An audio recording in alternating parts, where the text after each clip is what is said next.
Hola Elba, Hola Laura, ¿cómo estás? ¿Qué decís? bienvenida. Bien, gracias, gracias, muchas gracias. Hoy era un día muy especial. Hoy vamos a hacer un homenaje a Manuel Belgrano con tu capacitación, Elba.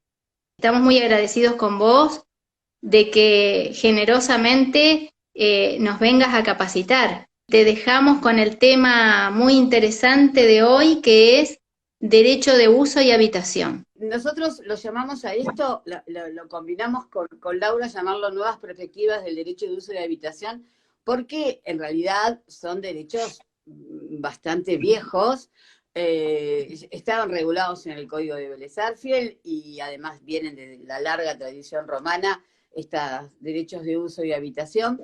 Lo que ocurre es que lo que se está viendo y analizando en este momento es que en virtud de que en la reforma producida en el 2015 en el Código Civil y Comercial, lo que ocurrió es que se produjo una modificación de la estructura de todos estos derechos reales de disfrute. Acordémonos de la vieja clasificación que estudiamos en algún momento de los derechos reales sobre cosa propia y sobre cosa ajena. Y que los que nosotros ahora vamos a estudiar son los derechos reales sobre cosa ajena, y en estos derechos reales sobre cosa ajena como cargas reales están enumerados y determinados por la doctrina y ahora por la ley, el derecho real de usufructo, uso, habitación y servidumbre, ¿sí? Sí. Y como gravámenes, pero también derechos reales sobre cosa ajena, la hipoteca, la pena y la anticresis. Ahora bien, estos derechos reales sobre cosa ajena, de disfrute, que son, recuerden, esos en los cuales teníamos el dominio separado, el dominio desmembrado, ¿no?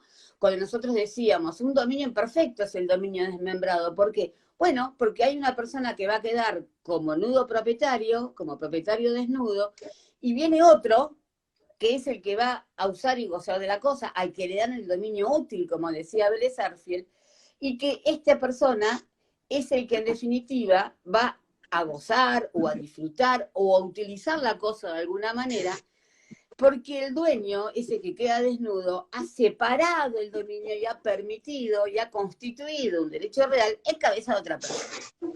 Entonces, lo que hizo el Código Civil y Comercial fue modificar esa estructura, la estructura interna del derecho, ¿sí?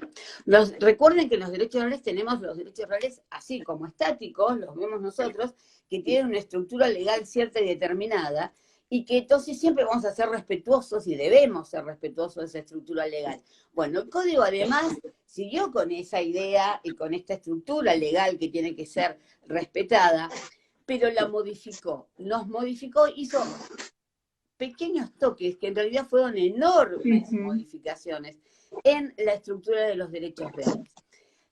Antes quiero ubicarlos cuáles las modificaciones y por qué hablamos de enorme modificación. Yo considero de que lo que se hizo es buscar que dentro de estos derechos reales de disfrute, el derecho de usufructo, que siempre fue visto por nosotros, por nuestra doctrina y por la práctica, como un derecho real que se utilizaba sobre todo para realizar negocios familiares, para posibilitar la división patrimonial previa sobre el patrimonio de una persona o de una familia, para poder determinarlo ya cómo se dividían los bienes y de qué forma, con lo cual quedaba dentro de esa órbita de poder seguir protegiendo los bienes que pertenecían a una familia. Y que entonces se utilizaba este derecho de usufructo para esa protección, y los derechos de uso de habitación, como tampoco tenían mayor tratamiento legislativo en el código, lo que hacían era no ser utilizados. En realidad, si somos sinceros, nunca debemos haber visto muchos derechos de uso constituidos o muchos derechos de habitación, menos todavía. Pero la idea entonces de la modificación es sacar un poco de la posibilidad de esa estructura de un negocio casi exclusivamente familiar, como se utilizaba el usufructo, para que pueda ser utilizado para mayores negocios de tipo económico, para poner en marcha con la figura del usufructo posibilidades económicas que vayan más allá del mero negocio familiar. En la práctica se comenzó a utilizar, por ejemplo, el derecho de usufructo, esto lo vamos a entender todos, en las situaciones de servicio. lo que hacía era, yo soy dueña del inmueble, estación de servicio, y lo que hago es constituir un derecho de usufructo hacia lo que sería la petrolera o la filial de la petrolera que tiene la venta de combustible y otra serie de cosas. Con lo cual el usufructuario dejaba de ser una persona familiar del dueño o del nudo propietario de la cosa, para pasar, eran negocios de tipo oneroso, no gratuitos como son generalmente todos los usufructos que nosotros conocemos, y en donde el usufructuario hacía un uso económico importante y de la cosa, donde se obtenían muchos frutos, muchos beneficios en definitiva. Pero el usufructo de Vélez, que estaba con esta organización de tipo familiar, no posibilitaba ni la posibilidad de transmisión de ese usufructo como derecho en sí, y tampoco permitía entonces que ese derecho de usufructo pueda ser ejecutado. Razón por la cual empezaron a analizar los doctrinarios que se producía una injusticia a los acreedores del usufructuario. Y esta que le damos como ejemplo, el de las situaciones de servicio con las petroleras, lo podemos ir viendo en otro montón de negocios. Por eso es que al modificarse el código, lo que se hace es cambiar esa no posibilidad de que no sea transmisible el usufructo, y el usufructo pasa a ser transmisible. El 2142 del Código Civil nos permite que el usufructo sea un derecho transmisible. A diferencia de lo que siempre sabíamos, que el usufructo no se transmite, bueno, pues ahora se transmite. Bien. Bueno, con ciertas reglas, con ciertas limitaciones, con garantías, porque siempre recordemos que estos derechos han tenido una estructura un poco intuito personae, o sea, de que yo, titular de dominio perfecto, al dividirlo, busco que la persona a quien le otorgo este derecho real sobre la cosa del cual yo quedo como el nudo propietario, sea alguien en la que conozco, confío y demás, porque siempre vamos a quedar como relacionados una cosa con la otra. Entonces, ¿y qué voy a decir? Lo transmito y voy a tener que dar garantías, y voy a tener que buscar a alguien que va a saber de que además lo va a tener nada más que por mi vida, que soy el usufructuario originario, pero lo puedo transmitir. Y en virtud de eso puede ser ejecutado. El 2144 del Código nos va a permitir de que el acreedor del usufructuario ejecute no solamente los frutos, sino que ejecute el derecho en sí. Con lo cual, esa estructura familiar en la cual yo me quedaba como usufructuario y mis hijos o parientes o demás quedaban como nudos propietarios porque se desmembraba el dominio para hacer una división del patrimonio familiar, resulta que lo que les pasaba era que si puede ser que el acreedor del usufructuario venga y me ejecute el derecho, en esa relación familiar nos vamos a encontrar con un tercero absolutamente ajeno, que sí, vas a ver de que le va a durar la muerte de la vida el derecho del usufructuario y demás, pero va a poder cobrarse en definitiva. O sea, porque algunos dicen, bueno, ¿quién va a querer comprar un usufructo? Bueno, eso va a depender de cada tipo de usufructo, de cuáles son los frutos o los beneficios que se sacan a través de ese derecho, y que en algún caso inclusive el acreedor puede querer, le convenga compensar y quedarse con el derecho de usufructo. Pero lo que se está rompiendo con esa posibilidad es justamente ese negocio familiar que habíamos. Claro. Por eso esta modificación en la estructura del usufructo hace que también modifiquen la estructura del derecho de uso, y al modificar, perdón, entonces la estructura del derecho de uso se debe a la necesidad de que los negocios de tipo familiar que se hacen con la desmembración del dominio y con la posibilidad de que alguien quede como nudo propietario y los que están haciendo la transmisión queden como usuarios de la cosa, sean canalizados a través del derecho de uso y del derecho de habitación. Por eso es que hablábamos de las nuevas perspectivas, o en otros lugares hablan de la revitalización de los derechos de uso y de habitación. Viejos derechos que todos sabíamos y que en realidad no le dábamos mayor importancia. Y que es más, la gente común, bueno, nosotros somos comunes, supuestamente, pero la gente que no estudió Derecho sabe lo que es un usufructo. La gente conoce la idea del usufructo. Y cuando vos les hablas del derecho de uso de habitación, te dicen, ¿qué es? El que Claro. si puedo mover los muebles, es para, lo toman así como en broma y hacen chistes Sí. y cosas por el estilo, porque me pasa con mis propios amigos sobre cuando me dicen, ¿de qué vas a hablar? Porque es como diciendo, ¿qué es eso? Yo puedo usar, claro que uso las cosas, porque no se conoce, No. no son derechos que sean utilizados. Entonces, yo creo que casi todos o todos los que estamos charlando ahora, lo que trabajamos todos los días es de escribanos y lo que hacemos es constituir derechos reales y aconsejar a nuestros clientes sobre la constitución de esos derechos reales y entonces sepamos cómo es el derecho de uso, estudiemos cómo es la habitación, porque si no lo conocemos no lo vamos a poder aconsejar y no vamos a poder hacer que nuestros clientes no caigan en el típico usufructo y que de golpe hace un problema, los terminen ejecutando y en definitiva no les dimos, no los satisfacimos cuál era el negocio que ellos en definitiva querían armar o asimilar porque no sabemos o no nos dimos cuenta que se había modificado la estructura del derecho de usufructo. Entonces lo que hicieron fue modificar, cuando el derecho de uso desde siempre se llama uso porque en realidad lo único que daba era la posibilidad de usar la cosa. Esto fue así en el derecho romano y comenzó a modificarse un poco ya con los glosadores y con los posglosadores. Mis alumnos aman cuando yo empiezo a hablar del derecho romano porque les parece horrendo. Entonces, lo que ¿en qué se entró a modificar esto? En que empezaron a darle la posibilidad al usuario de que sacara algún fruto, pero siempre eran frutos limitados. Y siempre se lo vio desde ahí, tan antiguo, como un negocio muy familiar, en donde lo que podía, en definitiva, extraer eran los frutos necesarios para el mantenimiento de él mismo y de su familia. Entonces, por eso se llama uso y el otro se llama usufructo, porque la esencia del derecho, supuestamente en el uso, no se pueden sacar frutos. Y si le sacan frutos, son frutos limitados, mientras que en el usufructo, no, está dentro de su estructura y de su esencia poder tener los dos use, el use utendi y el use frendi, pero casi en forma ilimitada o muy similares a las facultades que podría tener el dominus.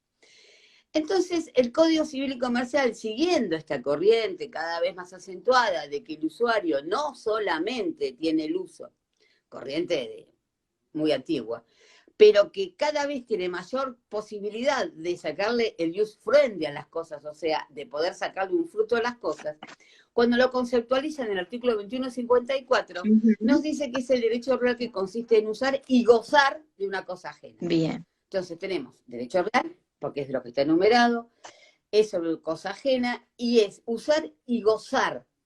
O sea que la estructura del derecho es esa, usar y gozar de la cosa ajena.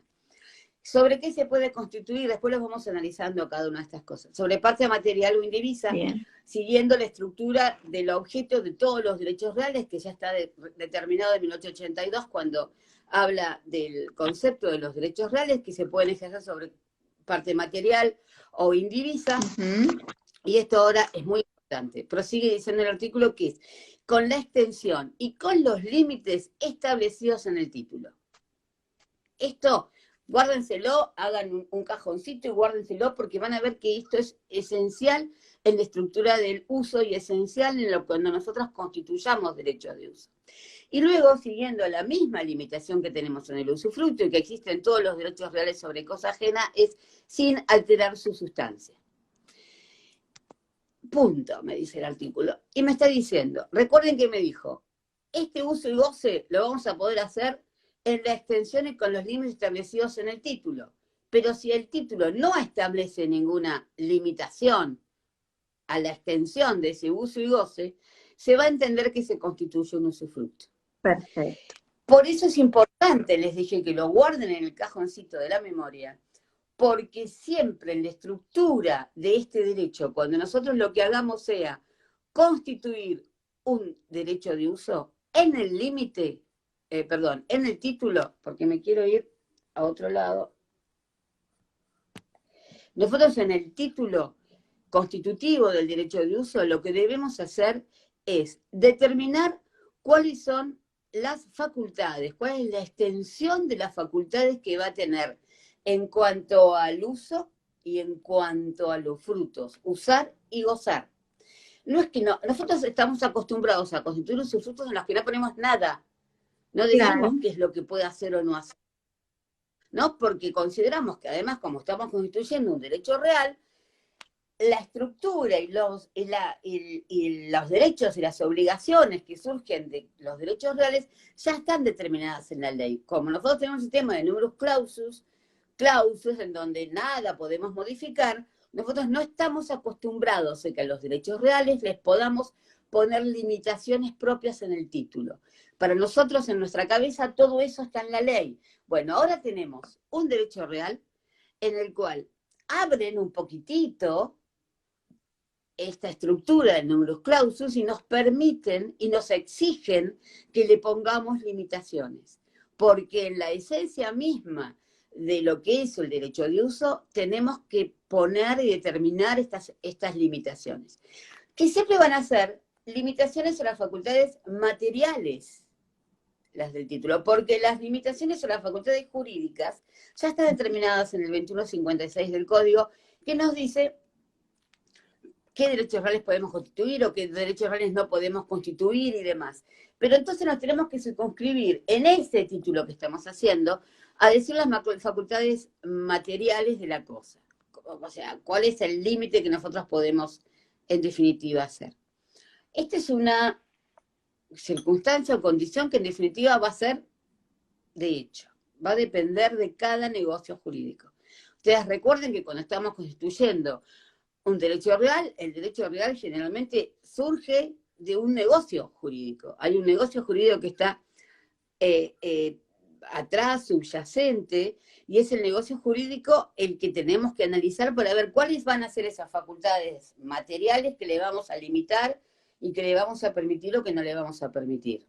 Elba, ¿sí? O sea que nosotros, un punto importante a destacar es que cuando constituimos un derecho de uso debemos sí o sí determinar la extensión del derecho de uso y los límites, porque si no lo hacemos, y teniendo en cuenta las consecuencias jurídicas que vos adelantabas hoy sobre el usufructo, se va a considerar que es un usufructo, o sea que tenemos que poner especial atención al constituir ese derecho.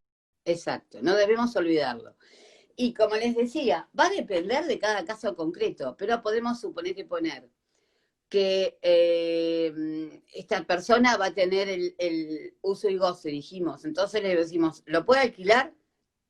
Sí, lo va a poder alquilar, pero para destinarlo a comercio, o para destinarlo a consultorio, o para destinarlo a vivienda de donde lo alquile. Bien. ¿Sí?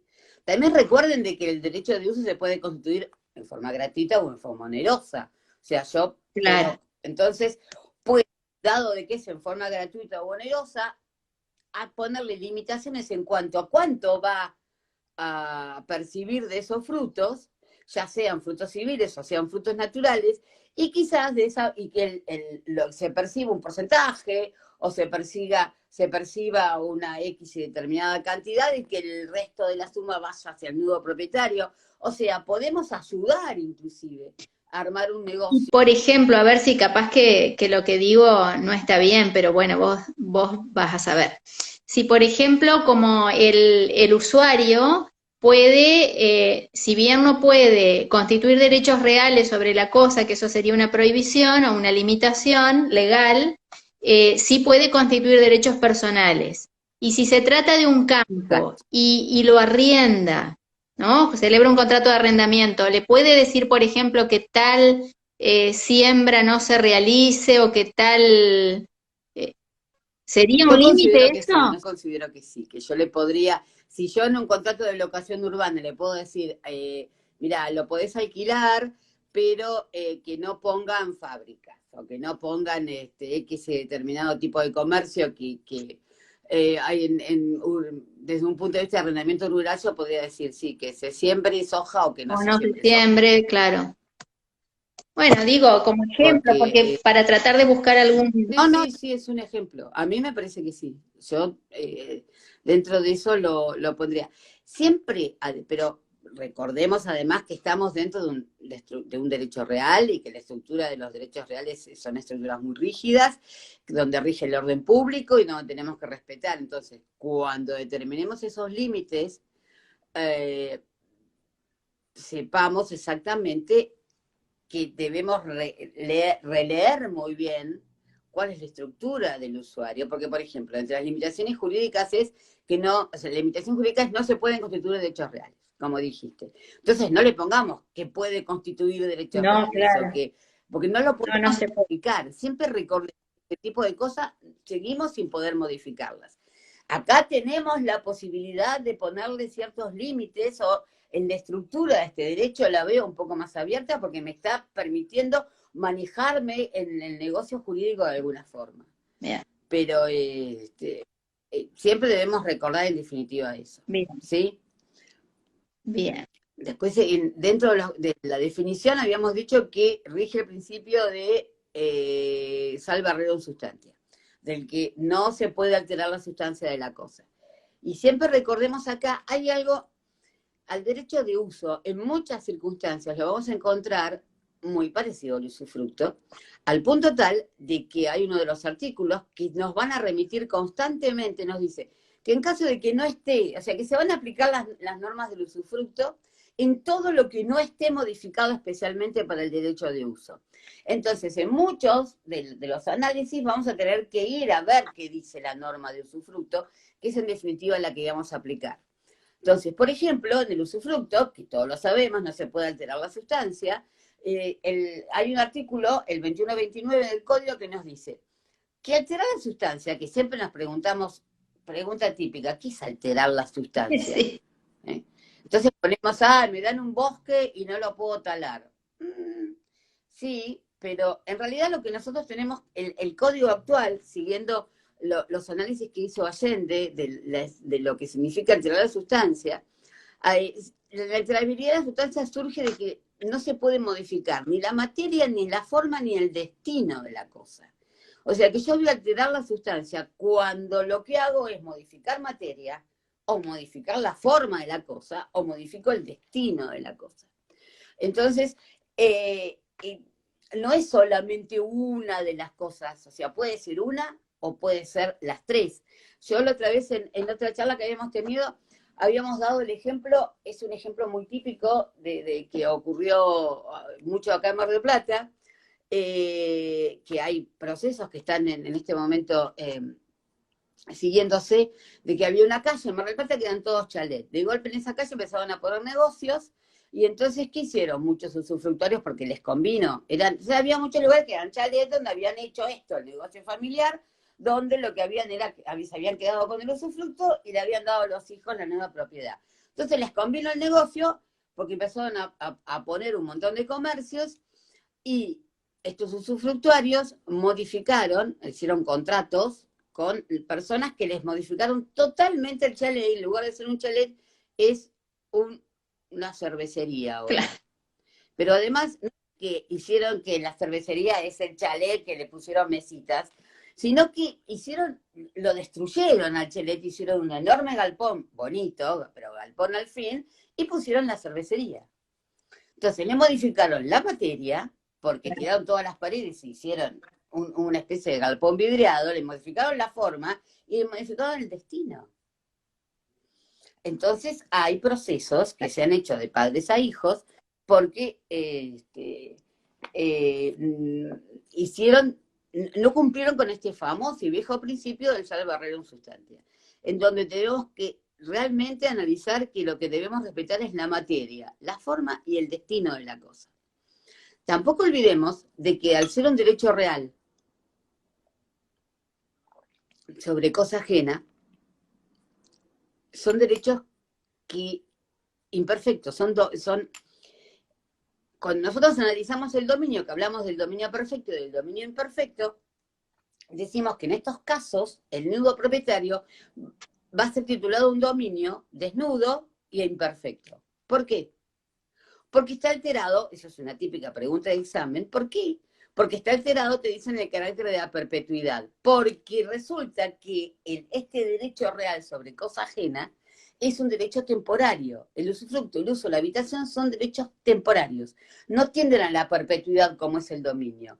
No son transmisibles por causa de muerte, lo dice un artículo específicamente para el usufructo, que es aplicable en definitiva también para el uso. Una de las causales de extinción es justamente la muerte del titular. No se transmite a los herederos. Recordemos siempre, esta estructura que nosotros siempre supimos del usufructo es la misma del uso, ¿sí?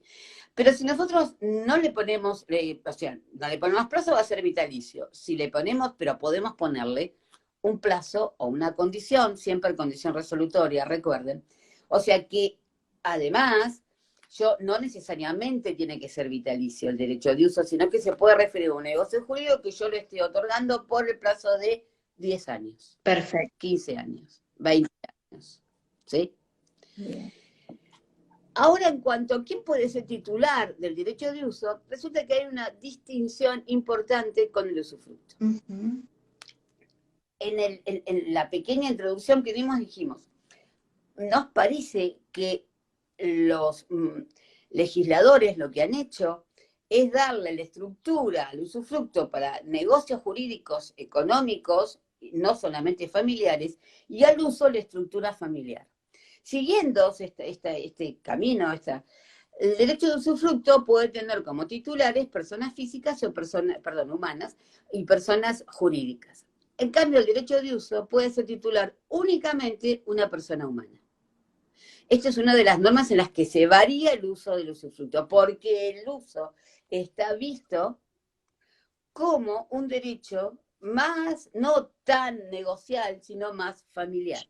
Es criticado, ¿sí? Hay autores que dicen que no ven la necesidad de esta limitación y que también podría haberse dada la posibilidad de que el titular sea una persona jurídica, pero también está la crítica de que, como vamos a ver dentro de un ratito, el derecho de usufructo no es un derecho ejecutable, como si ya hablamos de que era el derecho de usufructo, motivo por el cual podría llegar a constituirse un derecho de uso a favor de una persona jurídica para justamente el fin sea el fraude a los acreedores. Eso era otra de las posturas que analicé o que vi cuando se refieren a quién puede ser el sujeto.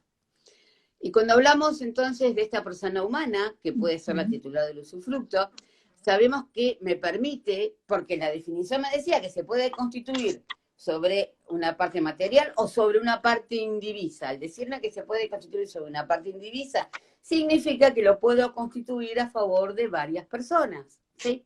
O sea que se estaría dando un couso, ¿sí? Tendríamos cousuarios, cosa que todos sabemos y lo vemos como lo más normal del mundo para el usufructo. Lo mismo puede hacerse para el uso, en virtud de que se me permite constituirlo sobre partes indivisas. Cada usuario tendría un derecho de uso sobre una parte indivisa de la cosa. O sea que yo podría constituir, si lo hago sobre sobre partes materiales o sobre partes indivisas, podría constituir varios derechos de uso con distintas condiciones cada uno. En teoría podría hacerse. Yo lo que puedo hacer es constituir derechos de uso. Lo que pasa es que lo que puedo hacer, recordá siempre, es que yo constituyo al mismo momento distintos derechos de uso sobre varias personas, entonces empezamos a jugar con el derecho a crecer también, ¿sí? Ajá. Recuerden que es lo mismo que ocurre en el usufructo. El derecho a crecer es el derecho de que cuando uno de los titulares de ese derecho deja de serlo por muerte, por renuncia, entonces, ¿qué pasa con esa parte indivisa? ¿Qué pasa con ese porcentaje de uso que tenía el que ha fallecido, por ejemplo? ¿Acreece o no acreece el de los demás? Aquí se aplican las mismas normas que en el usufructo. Si no está determinado que se constituye a favor de varias personas con derecho a crecer, no existe el derecho a crecer. ¿Sí? O sea, el derecho a crecer siempre debemos determinarlo para que exista. Si no, no existe el derecho a crecer y si nosotros no constituimos el derecho de uso con derecho a crecer, cuando termine para una persona, esa parte se extingue y va al nudo propietario. Y subsiste Siempre respecto recordemos de los cuando, demás. y subsiste para los demás.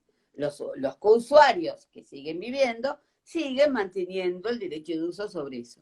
Porque esto es importante determinar, porque ha habido casos en los cuales en el título constitutivo uno olvida de constituirlo con derecho a crecer, no lo determina o no lo pregunta a los constituyentes, y entonces se extingue y el otro sigue teniendo nada más que un derecho de uso sobre una parte indivisa, exclusivamente. Claro.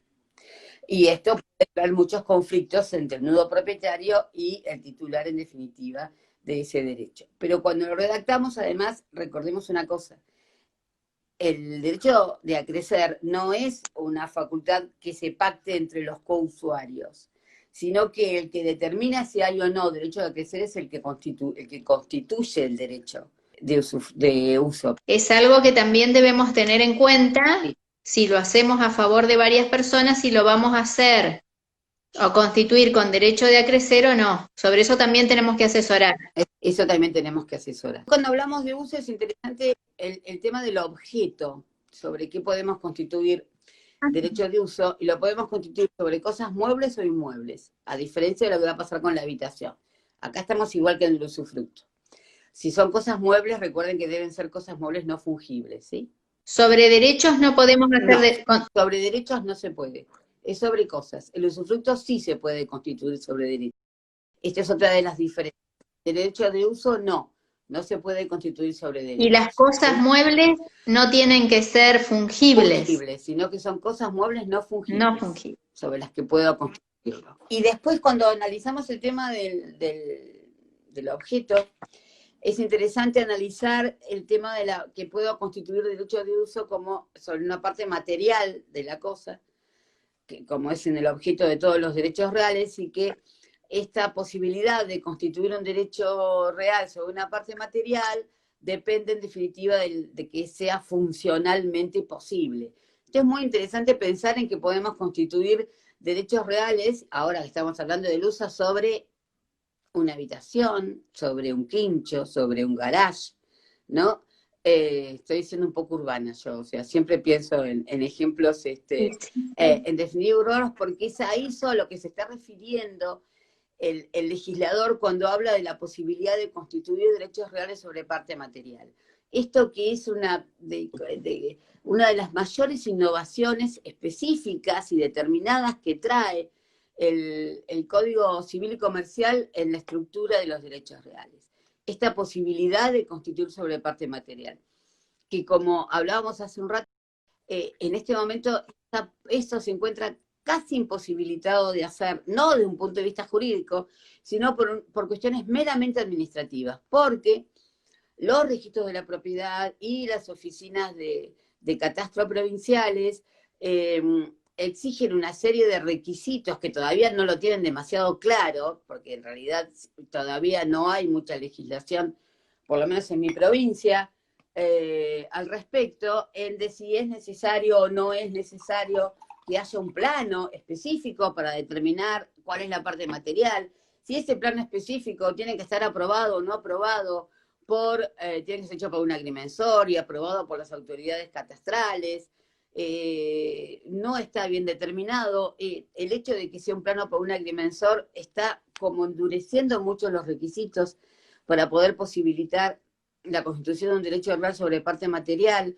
Ha habido congresos, ha habido muchos encuentros donde se está tratando de llegar quizás a una solución intermedia entre las dos posturas, una que me dice, no, necesito un plano para un agrimensor y que lo apruebe catastro, que le den un número de partida específico y que el registro le abra una especie de matrícula o de submatrícula para el quincho o para el garage. Claro, ¿no? pero no tendría que ser así, porque por ejemplo cuando constituimos derecho real de usufructo, ¿a ustedes les exigen planos separados o también? ¿Es el mismo problema? No porque debería ser similar. Sí, pero cuando lo hacemos sobre parte material, entonces yo quiero un plano específico del garage. Pero el garage 4x7. Bueno, quiero un plano hecho por agrimensor, aprobado por agrimensor, con todo que diga que mide 4x7. Bueno, Entonces, la otra pero tendencia ¿qué tipo es, de plano? Porque acá si hay que hacer un plano, entonces tendrían que someter a propiedad horizontal para poder afectar el no, garaje. no, bueno, no, a lo que tiende la posibilidad de constituir un derecho real sobre parte material Sí, es la no necesidad de la subdivisión, ¿sí? Para no claro, ser un plano de subdivisión, sino que sería un plano del garage o un plano de la parte material exclusivamente para constituir un derecho real sobre esa parte material. Por eso, para otra gran parte de los estudiosos o en definitiva profesionales, es una exigencia excesiva, ¿sí? sí, sí. Muy excesiva el pedir un plano. Se podría hacer una especie de croquis delimitativo específico del lugar. Sí, acá ha habido varios, en los congresos de derecho registral, creo que el que se hizo, el último congreso que se hizo, creo que fue el año pasado, creo que fue en La Rioja, el tema trató, o sea, es como que terminó Y sí, saliendo por decisión de mayoría de que tiene que hacerse con un plano aprobado. Siempre hay votos en minoría, siempre hay votos en minoría en donde se les dice no, no es necesario, porque eso encarece la constitución del derecho real. Escucho una agrimensor me asesina, pero encarece la constitución, lo enlentece a la claro. constitución, cuando en realidad lo que se buscó con permitir hacer la constitución de derechos reales sobre parte material es facilitar y agilizar la constitución de los derechos reales, que hacer que el derecho real no sea una estructura así tan seria, ¿viste? Pero bueno, es todo un inconveniente que esto está en vías de ser resuelto, en vías de ser resuelto. Así que bueno, quizás nos encontramos entre un par de años en donde quedó resuelto, ¿no? Que no sea... Llegando ya al final de nuestro querido derecho de uso, al que vamos a empezar a constituirlo, rápidamente sepamos que se constituye entonces por contrato o por disposición de voluntad. Puede ser oneroso, puede ser gratuito. No hay Perfecto. constitución por vía judicial, el 2133 del Código lo prohíbe, que lo prohíbe para el usufructo y Bien. también queda en definitiva prohibido para el derecho de uso. Se puede adquirir por prescripción adquisitiva el derecho de uso, como todos los derechos reales, que pueden ser adquiridos por prescripción adquisitiva.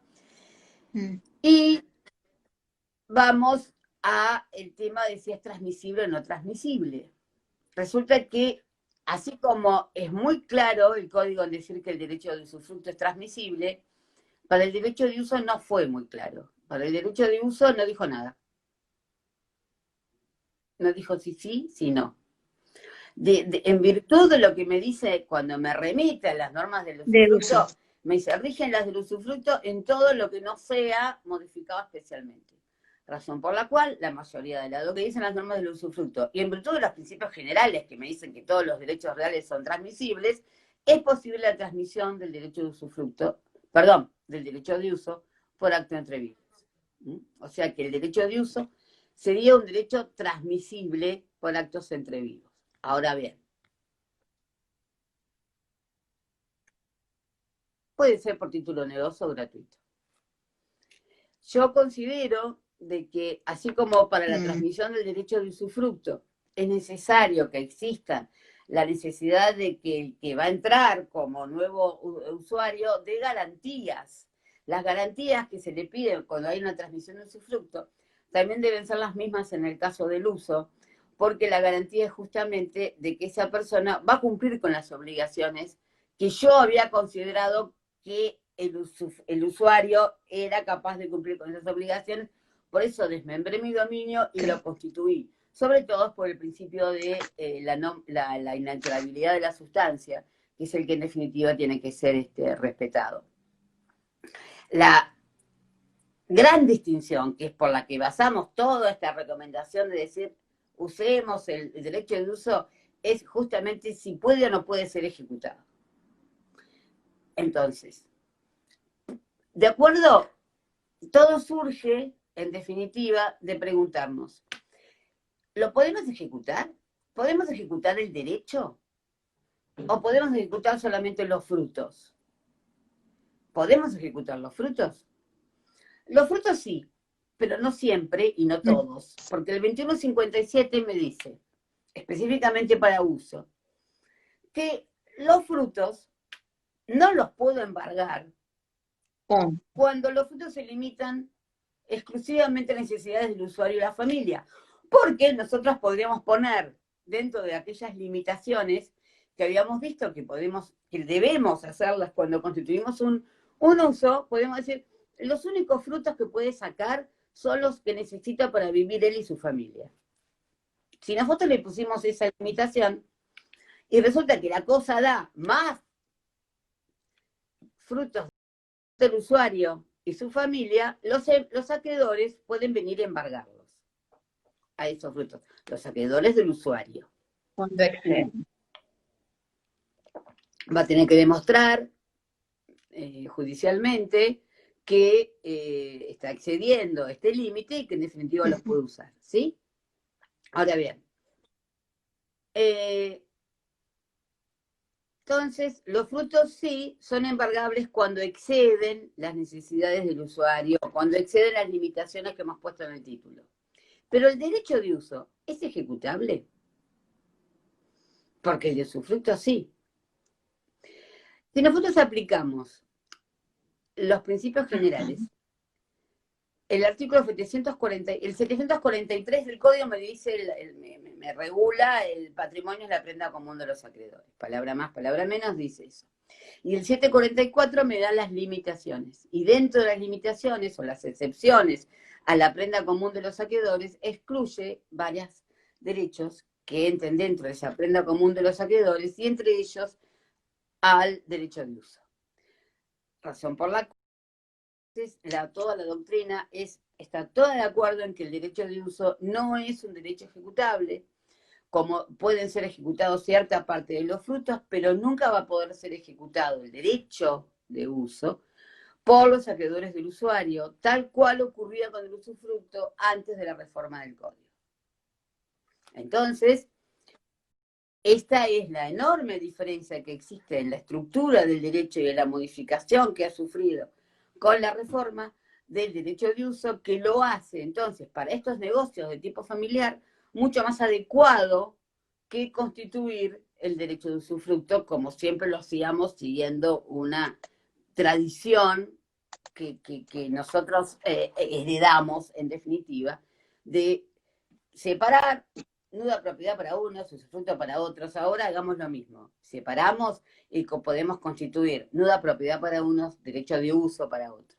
El derecho de uso va a poder ser utilizado no solamente para vivir, sino que recuerden que en el derecho de uso también tenemos la posibilidad de sacar los frutos. Cuando nosotros no queremos que solamente viva, sino que si quiere lo puede alquilar, entonces allí constituimos un uso.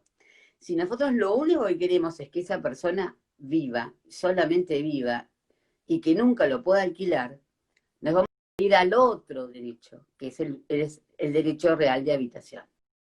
Antes de irnos a la habitación, pensemos en que, recuerden que no pueden constituir derechos reales, pero sí el usuario puede personales.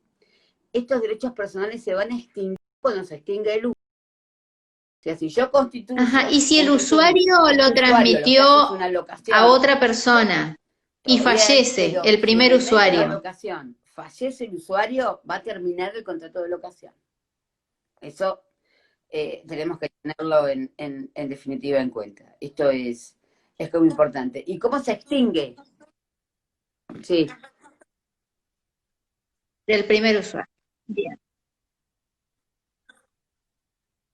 Se extingue el derecho de uso, porque el derecho de uso, como el usufructo, son transmisibles, pero van a durar, porque entonces se le aplican las normas del usufructo en este caso, y va a durar especialmente... Nosotros dijimos la forma de constitución, ¿sí? Que era por instrumento, no recuerdo, por instrumento. El derecho de usufructo.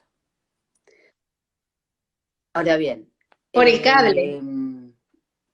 Pasamos, ¿quieren que alguna otra pregunta que se te ocurra del derecho de... Pasamos No, no se te ve bien. La forma de constitución, si era por La instrumento. forma de constitución, perdón, estoy acomodando el teléfono porque se me desacomodó. Sí, por el cable se me desacomodó. Ahí estamos. Si no me subo en la silla. Se me ve. Se constituye, claro, es Sí, escritura pública, claro. porque se le aplica el Así 1017 que en el cuando, Código Civil y sí, siempre Comercial. cuando hay un El inmueble, 1017 es el que dice que los 1017, derechos reales sobre inmuebles deben ser constituidos por ley regla de general. escritura pública. ¿Sí? Entonces, no como forma absolutamente, sino como aprobación, como era en el Código de Vélez, y entonces lo tenemos que constituir por escritura pública, gracias a Dios, porque entonces aparecemos nosotros y constituimos los derechos reales. Sí.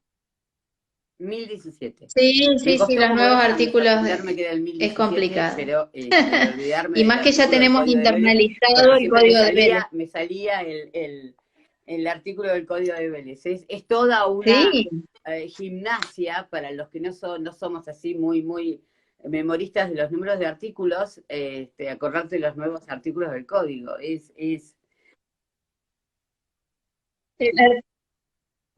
Por ejemplo, yo ya me costó sí, lo aprender, tenemos. pero sí, te salen solo y te salen. No, y a mí lo que me pasa después de tantos años de dar clase, por ejemplo, cuando voy a dar algunas definiciones, que en Sí, realidad era más sí, fácil sí, a ver si nos acordarse del sirve a nosotros artículo, también, seguro. entonces me sale el artículo del Código de Vélez, es como que ya lo No, no tenés. importa. Después, derechos reales en el Código Civil y Comercial es a partir del 1882. Ese es y tengo una regla 1882. mnemotécnica que, si querés, la digo porque Pero la yo, digo en mira, clase. pero en realidad, ¿sabes por qué Eh, por qué lo aprendí? Porque vos antes lo nombraste al y no es artículo, porque muy si no, no me iba a científica, no es para nada salir, me iba a científica. salir blanca. Marcas de Fernet, marcas de Fernet. Todos tomamos Fernet, marcas de Fernet. No el Branca, otro Fernet muy conocido, ¿cuál es? 1882. Exactamente. El otro, acá hay una Ah, pregunta. ¿se puede emplear el derecho real de uso en vez del contrato de derecho personal de locación? Sí, claro, por supuesto. Siempre considera que está constituyendo un derecho real, no un derecho personal, que el titular de ello va a gozar del ius preferendi y del ius persequendi, que son los elementos esenciales de cualquier tipo de derecho real. Pero desde el punto de vista práctico, yo siempre digo que hay una diferencia, y es que era lo que hablábamos hace un rato. Vos, fíjate que cuando vos sos locador en un contrato de locación, tu obligación es mantener al locatario en el uso de la cosa. Eso va a significar que vos tengas que hacerte cargo de todas las roturas o todos los problemas materiales o fíos que puede encontrarse el locatario. Cuando vos constituís un derecho real, resulta que no, porque el titular del derecho real que tenga porque va a tener posesión de la cosa, recuerden que hacer un titular de un derecho real, el usufructuario, el usuario, el habilitador son poseedores, porque son derechos reales estos que se ejercen por la posesión. En virtud de eso va a tener todos los derechos que surgen de la posesión, pero también va a tener todas las obligaciones y además tiene que respetar el principio de no modificar la estructura de la cosa, con lo cual lo tiene que mantener. Todo ese trabajo de manutención que vos tenés que hacerte cargo cuando sos titular de dominio y alquilás, se desplazan al usuario o al usufructuario en virtud de lo que vos hagas. Sí, claro, por supuesto.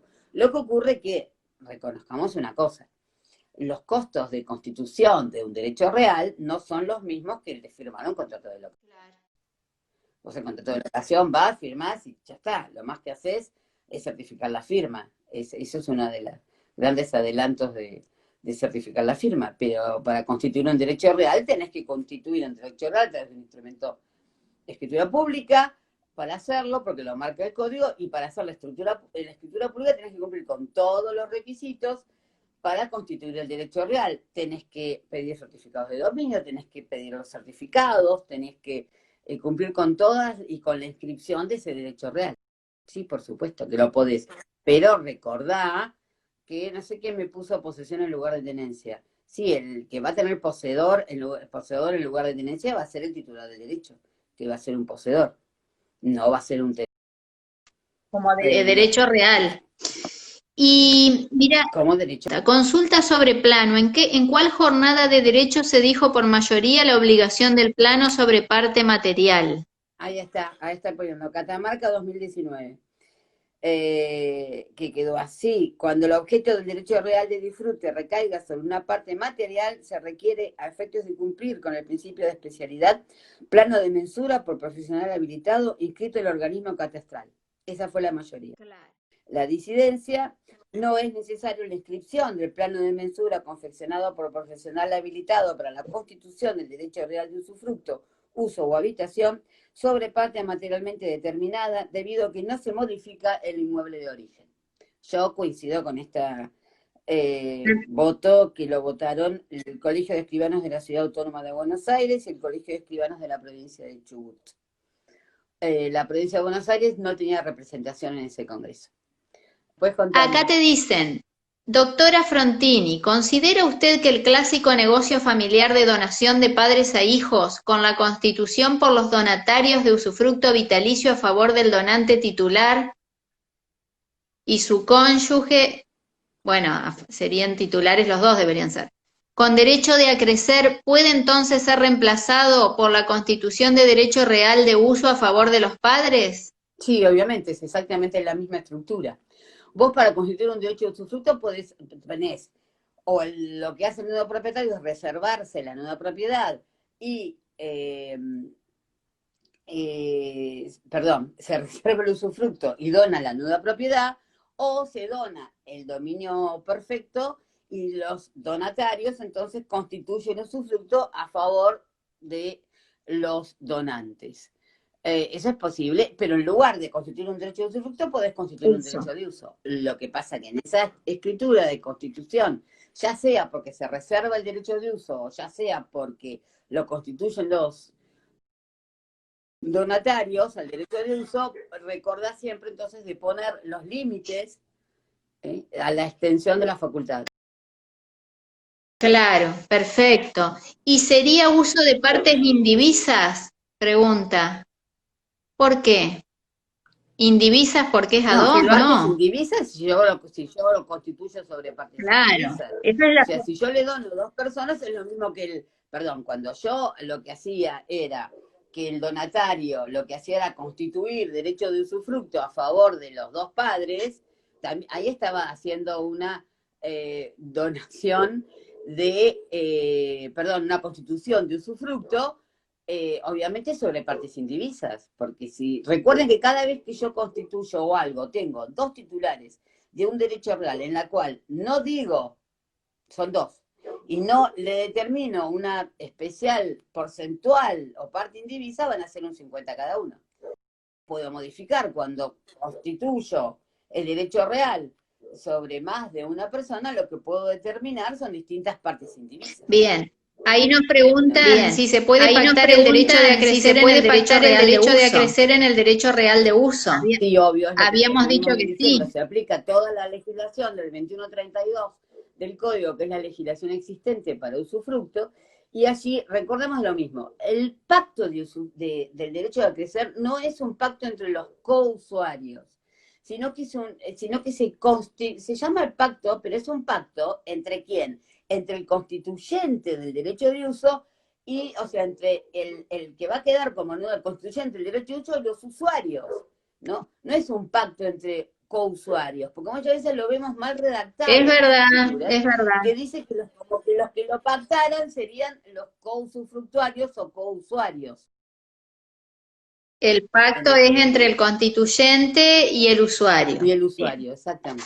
Si querés, si te parece bien empezar con la habitación. El derecho real de habitación, ahora en el Código Civil y Comercial Nuevo, lo tenemos tratado aparte, porque Vélez los trataba juntos al derecho de uso y habitación. Ahora lo tenemos en definitiva todo, o sea, no de muchos artículos, pero tiene un tratamiento determinado y específico el derecho real de habitación. Y me lo conceptúa como el derecho real, que consiste en morar, no es un término muy utilizado en nuestro país, el de morar, en morar, porque debe haber pensado, pongo vivir, queda feo. Entonces, ¿consiste en qué? En morar Sí, la verdad. en un inmueble ajeno, bueno, no es lo mismo, es un derecho de rol sobre cosa ajena, construido. ¿Sí? Acá ya tenemos una primera diferencia con el usufructo y con el uso, los otros derechos reales de disfrute. Porque aquí el inmueble, la cosa, sí o sí tiene que estar construida. También es criticado, Marcelo, yo he leído críticas que hace Marcelo, de que no siempre es necesario que esté construido para que vivamos en un inmueble. O sea que nosotros podríamos tener otras formas o sea, de poder constituir un derecho de habitación sobre un inmueble exclusivamente para habitar, pero que no sea, si yo quiero vivir en una carpa, podría vivir en una carpa. O inclusive, no hay algo así tan extremo como una carpa, pero el tema de las casillas, o Sí. sea, de cuando tenemos estas prefabricadas o demás, O ahora que hay que muchas veces no container, son consideradas, ahora que están claro, los containers. container, o hay casillas prefabricadas. No pensemos que la casilla prefabricada es una cosa No, fea que va a no, estar no, nada no, más que en los barrios no, populares, no, como yo se he dicen visto, ahora, linda. sino que hay casillas que son unas prefabricadas que son Sí, increíbles, sí, sí. pero que muchas veces no son consideradas, o sea, no se consideran inmueble por accesión porque es como que se pueden levantar y desplazarse. Yo puedo agarrar la Y casilla y llevármela. transportarla Bien, y llevármela para otro terreno. Entonces, claro. ¿podría o no? La pregunta va a ser, si me piden que sea un inmueble construido, ¿entraría o no entraría entonces esta cabaña, casilla o lo que sea dentro de la conceptualización de inmueble construido? Primera crítica que se la he escuchado al doctor Urbaneja, que me pareció muy acertada. También me habla de parte material. Fíjense qué importante determinar una parte material justamente para un derecho real de habitación. Porque yo puedo, es uno de los derechos que más claro se nos presenta, el decir, una habitación, vos vivís, o sea, el derecho real de habitación, ¿en qué? En una habitación, en un cuarto, ¿sí? Entonces yo puedo justamente constituir este derecho, porque por mil razones del negocio jurídico, a mí prefiero que sea un derecho real de habitación y no un contrato de locación de una habitación, como tantas veces existe. Este es funcionalmente es perfecto para una habitación que pueda ser objeto de esto. Volvemos al mismo límite, tiene el derecho de habitación que el usufructo y que el uso. No se puede alterar la sustancia. Claro. Y se aplican acá las mismas normas. La remisión, que también hace el código de las normas para el derecho oral de habitación, es para todas las normas en realidad del uso. Pero como los demás, el uso me remite al usufructo, entonces también se pueden aplicar cuando no están modificadas o las normas del usufructo para el derecho real de habitación. Entonces, en este caso, para no alterar la sustancia, se aplica el 2129, que es cuando me dice, recuerden, no puedo modificar ni la forma, ni el destino, ni la materia, cuando tengo el derecho real de habitación.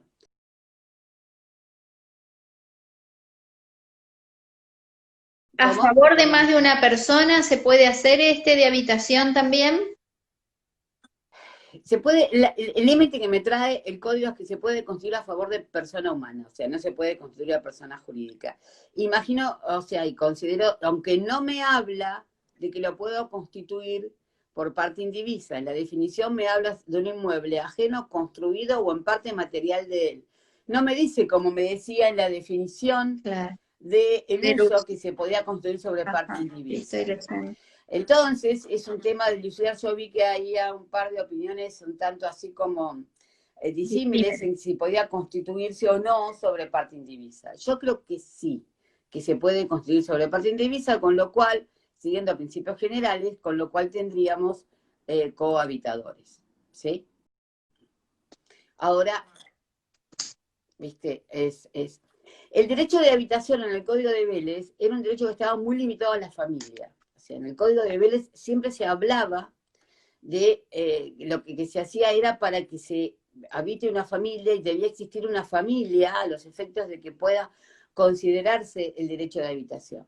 En la regulación que está haciendo nuestro Código Civil y Comercial nuevo, lo desprendió de ese concepto de familia, que tenía que existir sí o sí, razón por la cual no está ligado a la necesidad de existencia de una familia. Revitalizando varias de las normas del Código, en virtud de las cuales lo que sería la familia unipersonal, o sea, esta familia individual que puede existir, que o sea, así como una sola persona puede proteger su derecho a la vivienda con la protección a la vivienda familiar, aunque no haya familia, que sea él solo, el derecho de habitación también puede constituirse a favor de una persona, aunque no haya familia.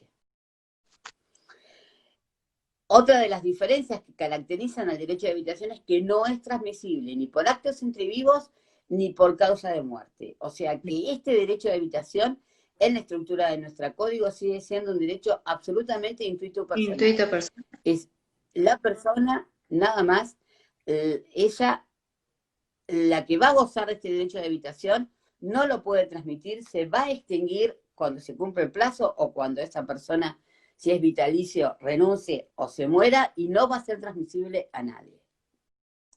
No se puede, el habitador tiene todas las limitaciones porque lo único que puede hacer es vivir en el inmueble y de acuerdo al artículo 2160 no lo puede transmitir, no lo puede grabar, no lo puede enajenar, no puede constituir ningún tipo de derecho real ni de derecho personal.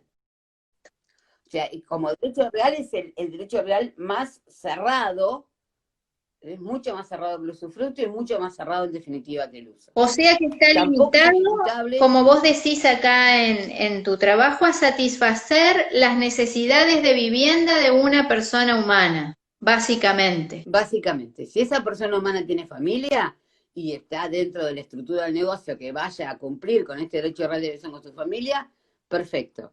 Pero en sí, esa es la finalidad que tiene el derecho de habitación. ¿Sí?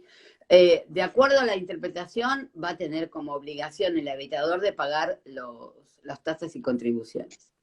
Porque el 2160 me dice que cuando yo constituyo un derecho de habitación sobre una parte material de la cosa, voy a pagarlo en parte proporcional. Obvio, si es una casa de 10 habitaciones y yo tengo un derecho de habitación de una, voy a pagar la parte proporcional de impuestos que me corresponde en definitiva a eso. A diferencia del usuario, que tiene que pagar, obviamente, todas las cargas sobre, en definitiva, la cosa y no hace distinción de la parte material. Y no percibe los frutos tampoco. No percibe los frutos, porque lo único que hace es habitar el inmueble. No persigue ningún tipo de frutos. Eso es muy... veremos entonces que la habitación es más simple, pero es mucho más cerrada y mucho más acotada que el derecho de uso. Con lo cual, cuando nosotros nos plantean, viene un cliente y nos plantea el tipo de negocio que quiere hacer, o sea, o para qué es lo que busca, siempre en esta famosa audiencia previa notarial, que ahora tenemos que analizar si la tenemos que hacer siempre en directo o puede ser a través de vías remotas, no vamos a analizar ese tema. Mejor no lo analicemos. En realidad lo que tenemos que determinar es qué busca, qué quiere. Porque si él quiere y no quiere que pueda sacar ningún fruto ni que lo pueda alquilar nunca, el único que quiere es que viva, porque no lo quiere, porque no confía, porque hay millones de cosas que nos plantean, bueno, podemos empezar a pensar en la posibilidad de empezar a constituir derechos de habitación. ¿Sí? Yo tengo un ejemplo, hay un colega mío de aquí de Mar del Plata que constituyó un derecho de habitación justamente porque las características que buscaban para esto era justamente que fuera un derecho de habitación.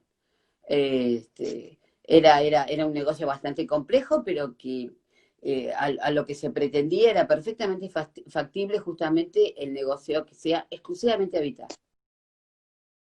Y acá, y nada más. Y yo te pregunto, porque vos hoy comentaste que sería bueno que en el derecho de uso, al constituirlo, también se tengan en cuenta garantías, el otorgamiento de garantías. En el caso de la habitación también se podrían solicitar. No, pero las garantías en el derecho de uso, como en el usufructo, se piden cuando yo transmito el derecho.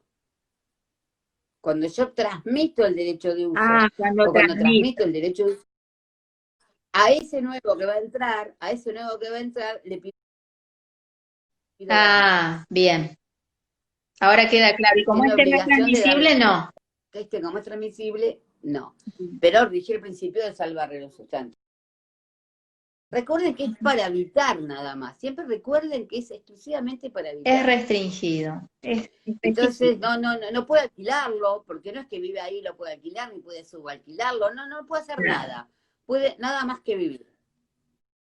Nada más que morar. En cuanto a la extinción, es igual que en el caso del uso, las mismas causales de extinción Las mismas tiene. causales de extinción, que son, hay una causal de extinción que es muy importante, que es la misma del usufructo, que es el no uso por 10 años. Siempre recuerden que tanto el usufructo, el uso de la habitación, se extinguen no solamente por vencimiento del plazo, o por muerte del titular, o por renuncia, sino que también se extinguen por el no uso durante un plazo de 10 años. Obviamente tiene que ser demostrado judicialmente. Ese no uso también tiene que ser demostrado judicialmente. Bien. Sí, tiene que ser demostrado judicialmente. Y después dentro del derecho de habitación nos quedan, para nombrar así, porque la gente se me va a ir porque se hace tarde, dos instituciones que son, en realidad todo el mundo se había olvidado que existía el derecho de uso, el derecho de habitación, hasta que en 1974, creo, se modifica el Código Civil y se agrega el famoso artículo 3573 bis. No sé, Marcelo. Sí, lo dijiste bien, lo estoy mirando yo acá. No lo dije, perdón, me costó muchos años aprendérmelo, que era el derecho real de habitación del cónyuge supérstite. Entonces ahí, ¿esto qué es? Era el único derecho de habitación que estudiábamos en los 5 años de facultad, el derecho real de habitación del cónyuge supérstite. Y esto no es una institución que dejó de lado el Código Civil y Comercial. Dejó de lado a la nuera viuda sin hijos, o el sordomudo que no sabe darse a entender por escrito. ¿No se acuerdan de esas frases que estudiábamos y nunca nos olvidábamos de ellas? Pero el derecho real de habitación del cónyuge supérstite lo siguió manteniendo.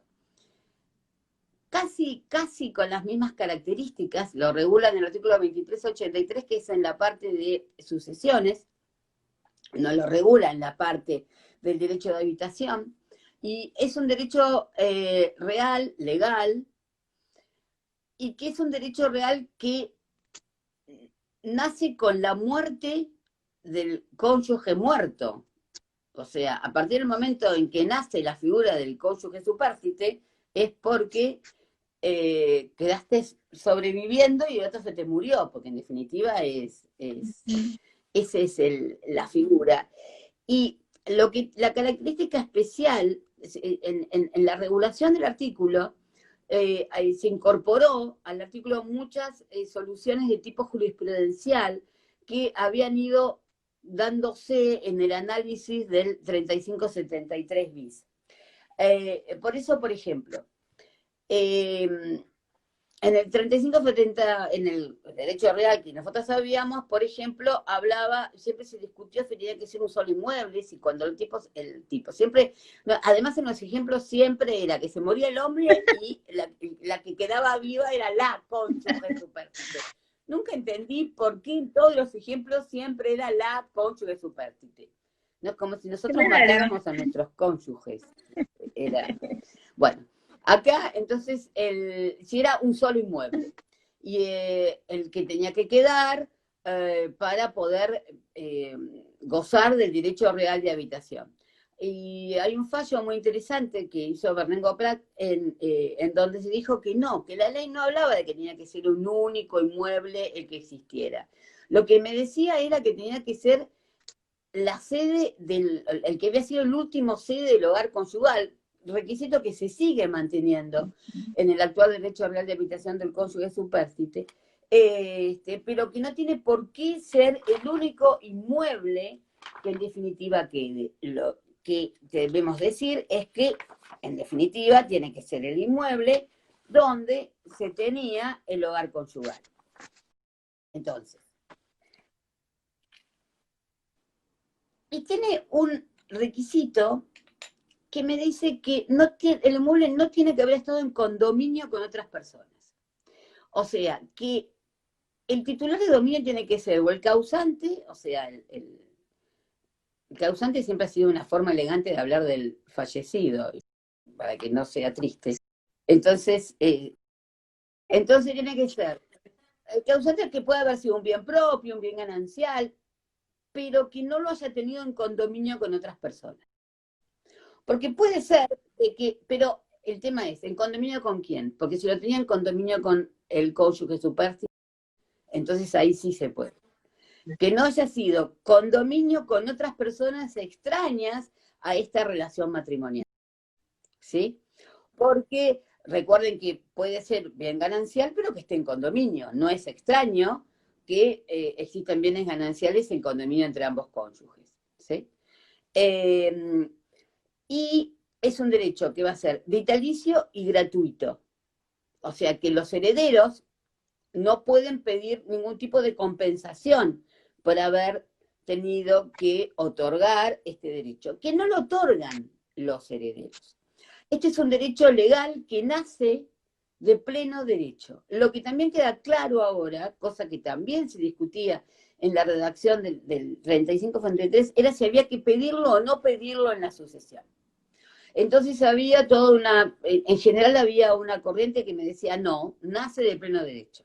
No es necesario pedirlo en la sucesión, antes del Código Civil y Comercial, ¿eh? Pero en general, la mayoría lo que opinaba era que había que solicitarlo en el sucesorio del causante y justificar cada uno de los requisitos que se solicitaban. Ahora, en realidad, está muy claro de que existe de pleno derecho como un derecho real en la cabeza del cónyuge supérstite a partir del momento del fallecimiento. No es necesario concurrir al sucesorio a efectos de que sea reconocido, sino que ya existe, ¿sí? Porque es una existencia de pleno derecho. Lo que sí, lo que he estado investigando o leído, es que hay algunos que recomiendan que se vaya al sucesorio, porque lo que se requiere al ser un derecho real es que sea inscripto para ser oponible a terceros. Porque si aplicamos las normas generales de los derechos reales, 1892, para que sea oponible a terceros es necesario que sea inscripto. Pero también existe la posibilidad de no ir al sucesorio, porque no es un requisito esencial o que tenga que realizarse, sino que lo podemos hacer por escritura pública. Podemos hacer una escritura pública en la cual, en realidad es una especie de acta en la cual viene el cónyuge, supérstite, y señala todas las circunstancias de que ha fallecido, de que en virtud del artículo es titulado un derecho legal de habitación, sobre el inmueble que se dan este requisito, este requisito, este requisito están cumplidos, e inclusive se recomiendan de que comparezcan los herederos, no es esencial ni necesario, pero que comparezcan los herederos, diciendo sí, existe este derecho, obviamente lo tenemos que reconocer, y solicitando al escribano que haga qué cosa, que lo inscriba, que saque un testimonio y que lo inscriba en el registro los efectos de él, y decir que lo estamos haciendo justamente porque queremos inscribirlo a los efectos de lograr la oponibilidad a terceros de este derecho real de habitación. Lo que tenemos legislado en nuestro Código Civil y Comercial, ¿cómo se extingue el derecho real de habitación? Se extingue por la muerte del titular, por el no uso durante 10 años, porque es un derecho de habitación que se extingue por el no uso. No puede alterar la sustancia, porque es un derecho real de habitación, entonces se cumple con la limitación de no alterar la sustancia del derecho real de habitación, y también se extingue obviamente por destrucción de la cosa, o por abandono, o porque se consolida, porque queda como único titular de dominio del inmueble el cónyuge supérstite y queda como titular de dominio. Fíjense que lo que ha hecho el código es sacarle la posibilidad de extensión cuando el cónyuge contrae nuevas nupcias. La típica crítica del 35-33 bis era que cuando el cónyuge contraía nuevas nupcias se extinguía. Entonces todo el mundo estaba escandalizado porque lo único que hacía era que no se casaran, sino que vivieran en concubinato. Entonces había vivían ahí, había serias críticas a esta causal de extinción que traía, que fue no estar legislada en el nuevo artículo. Y es importante determinar que el derecho real de habitación es inoponible a los acreedores del causante. Eso te iba a preguntar. Si el causante tiene acreedores, este derecho real no le podemos decir que no lo van a poder ejecutar al inmueble porque yo tengo el derecho real de habitación porque le es inoponible. A los acreedores que le es oponible es a los acreedores de los coherederos o de los herederos que concurran a la sucesión. Perfecto. ¿Sí? O sea que los acreedores del causante están protegidos. Que esto también es una solución jurisprudencial. Así que, haciendo una síntesis de los requisitos, que yo lo repaso acá de tu trabajo, es que el inmueble sea de propiedad del causante, ya sea propio, ganancial, no hay problema, que haya sido la última sede del hogar conyugal, que no puede encontrarse en condominio con otras personas ajenas al otro cónyuge, como lo explicaste. Exacto. Y después, en cuanto a las caracteres vitalicio y gratuito, y nace de pleno derecho. No Sí. es como, no Sí, es como antes que había que ir a presentarse con el anterior código. Ahora, ¿cuál sería el ámbito de aplicación de este derecho real para el cónyuge supérstite? Digamos, ¿se aplica a los causantes cuyos fallecimientos hayan ocurrido después del 1 de agosto de 2015? No, yo creo que el rigor de verdad tendría que aplicarse a los causantes fallecidos luego del 1 de agosto del 2015. Pero como las características son bastante similares al anterior que estaba rigiendo, y además, como va a ser, siguiendo lo que dice el artículo 3, de que las disposiciones del código se aplican a las circunstancias que estén en curso de ejecución, que aunque hayan comenzado antes, que todavía estén en curso de ejecución, entonces hay ciertas características que, por ejemplo, el que contraiga nuevas nupcias no va a ser una causal, aunque haya estado constituido de agosto del 2015. Porque como es un derecho que está en curso de ejecución, entonces no va a ser necesario, o sea, se va a aplicar lo nuevo. Aunque contraigas nuevas nupcias, nadie te lo va, a mí me parece, creo. ¿Y hay algo para los convivientes? ¿Algo similar? Sí, algo similar. El artículo 527 reconoce un derecho real de habitación al conviviente supérstite. O sea, siguiendo con esta protección o mucho tipo de instituciones intuitivas y amplias que trae nuestro código vigente, le atribuye en caso de muerte de unos convivientes, así se llama el artículo, atribución de vivienda en caso de muerte de uno de los convivientes. Dice, pero ¿qué es lo que ocurre? Acá le da el derecho de habitación en forma mucho más restringida, porque en primer lugar tiene que ser el conviviente que entre dentro del concepto de unión convivencial que me está marcando el código en unos artículos más adelante, ¿no? O sea, tenemos que determinar si es realmente o no una unión convivencial. Si está inscripta, no vamos a tener ningún problema. Y si no está inscripta, vamos a tener que analizar si entra dentro de la definición de lo que es una unión convivencial, que es la unión basada en relaciones afectivas de carácter singular, pública, notoria, estable, permanente, ¿no? Por parte de dos personas que conviven y comparten un proyecto de vida en común, que es más o menos la definición que trae el código de lo que es una unión convivencial. Entonces, pero este derecho, fíjense que en el código supérstite había un matrimonio, ¿sí? Era un matrimonio celebrado legalmente. Aquí es una convivencia. Entonces, para que se dé esta atribución de la vivienda, el conviviente no tiene que haber, además de ser conviviente, en primer lugar, no tiene que tener ningún tipo de vivienda propia habitable, ¿sí? O bienes o suficientes como para poder adquirir o acceder a una vivienda propia. Entonces, en el caso del cónyuge supérstite, nadie te decía si tiene o no tiene vivienda propia, si tiene o no tiene bienes para poder tener otra vivienda propia, sino que se decía, si el último es un inmueble de propiedad del cónyuge muerto y era la sede del hogar conyugal, listo, ya está. Acá no. Vos tenés que decir, sí, yo vivía con él ahí, sí, pero vos no tenés otro lugar donde vivir, o no tenés forma Claro. de poder acceder a otro lugar donde vivir. Por eso, esta atribución de la vivienda familiar que se le hace al conviviente supérstite, sí tiene que ser pedida judicialmente. Sí hay que ir al sucesorio del causante porque hay que demostrar todos estos extremos. No nace de pleno derecho, sino que tenemos que probar la convivencia, tenemos que probar que viví allí y que no tengo posibilidad de vivir en otro lado, en definitiva. Y que tampoco tengo la posibilidad de adquirir otro lado. Inclusive es más, hay algunos autores que analizan que no necesariamente no se le va a poder dar cuando me dicen, no soy dueña de nada. Sí, pero tenés un boleto de compraventa de un inmueble. Y podés irte a vivir a ese inmueble.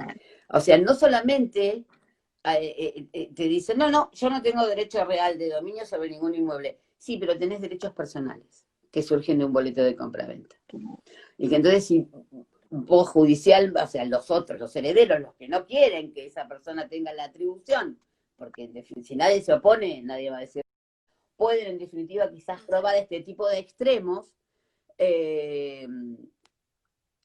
a los efectos de poder de frenar la posibilidad de que se le atribuya al conviviente supérstite la vivienda que fue la vivienda familiar. Acá no hablamos, como habíamos visto hoy, de hogar conyugal, acá es vivienda familiar. No, en el caso si fuera eso mismo que concurren a tu escribanía los coherederos y la conviviente, ¿podrán dejar asentado o tiene que ser vía judicial invocar ese derecho? En realidad es vía judicial, ¿sí? Debe hacerse por vía judicial. Porque es el juez el que determina, es de origen legal, es verdad que es de origen legal, bien, el que lo da. ¿Y tiene un plazo? Sí, 2 años. ¿Leíste? Sí, y 2 años tiene. O sea, y también tiene el límite del condominio. Y tiene el límite del condominio. El inmueble tampoco tendría que haber estado en condominio del conviviente fallecido con otras personas. Ahora, claro, si esta conviviente era la condómina, acá entra a jugar, bueno, yo soy la condómina, yo me quedo en él. Pero es complicado. Puede ser que no me quede. Porque la otra el otro porcentaje. Sí me quedo como condómina. El otro porcentaje va a ser todo un problema. Claro, bueno, el juez resolverá. Bueno, y después dice, en cuanto a los acreedores, estamos en la misma situación, ¿no es cierto? Que con los otros. Y la extinción, fíjate que acá estoy leyendo el artículo. Igual. Y es como que recuerda el 3573 bis, porque dice que se extingue si el conviviente supérstite constituye una nueva unión convivencial, contrae matrimonio o adquiere una vivienda propia habitable, o bienes suficientes para acceder a ella. O sea que lo van a estar controlando, lo van a estar siguiendo de cerca. Siguiendo de cerca, porque tiene 2 años nada más, suficiente. De 2 años no puede casarse con nadie, ni tener relación con nadie, ni comprar una vivienda, ni trabajar tampoco, porque... Claro, porque por ahí el bien suficiente es, estás trabajando, andate, porque te podés alquilar algo. O sea, sí, ok, es una conquista sobre el conviviente, pero, viste, la gente, ojo que muchos de los que son convivientes están muy contentos porque saben que pueden, aunque queden viudos, entre comillas, pueden vivir 2 años. Bueno, pero es interesante tener el caso ese cuando compran en condominio.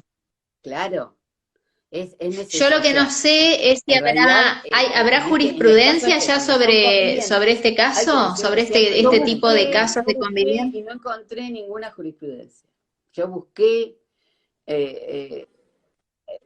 a ver qué resolvían y la verdad que no encontré ninguna jurisprudencia, nada. Encontré opiniones de que bien, que bárbaro, porque está protegiendo estas uniones de hecho que siempre quedaron desprotegidas y demás, y no te pide familia, sino que te pide nada más que una convivencia y demás, pero no, viste, alguna pequeña crítica, sobre todo al tema de que no podés ni tener o sea, no solamente no casarte, sino tener una unión convivencial, o sea, por ahí hasta podés pensar. Decía un comentario ahí, ¿esos 2 años serían desde que el juez lo aprueba o desde el fallecimiento del causante? Se dice que es desde la apertura de la sucesión. Bien. Muchas gracias, Laura, gracias por tu moderación excelente y por tu apoyo. Me encanta. Muchísimas gracias a todos.